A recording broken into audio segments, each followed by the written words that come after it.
Ukraine ও রাশিয়ার চলমান যুদ্ধ শেষ করতে হলে উভয় পক্ষকেই একে অপরের কাছে কিছু ভূখণ্ড ছেড়ে দিতে হবে। এবার এমন মন্তব্য করেছেন মার্কিন প্রেসিডেন্ট ডোনাল্ড ট্রাম্প।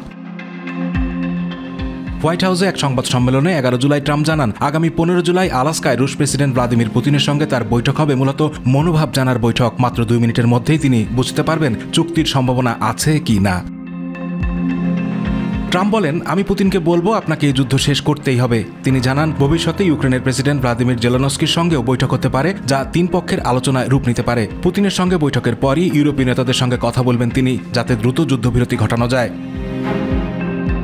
তবে ইউরোপীয় দেশগুলো আশঙ্কা করছে, রাশিয়াকে বড় ছাড় দিলে ভবিষ্যতে পশ্চিমাদের নিরাপত্তা হুমকির মুখে পড়তে পারে। বর্তমানে রাশিয়া ইউক্রেনের প্রায় 1/5 ভূখণ্ড দখল করে রেখেছে, অথচ ইউক্রেনের দখলে রাশিয়ার কোনো ভূখণ্ড নেই বললেই চলে।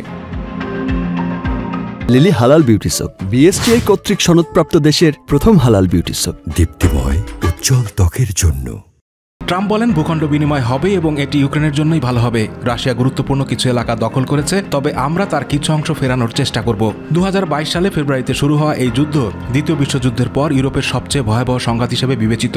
রাশিয়া বলছে, ইউক্রেনের পশ্চিমা ঘনিষ্ঠতা তাদের নিরাপত্তার জন্য হুমকি। অন্যদিকে কিয়েভ ও তার মিত্ররা এটিকে সাম্রাজ্যবাদী ভূমি দখল বলে অভিহিত করছে।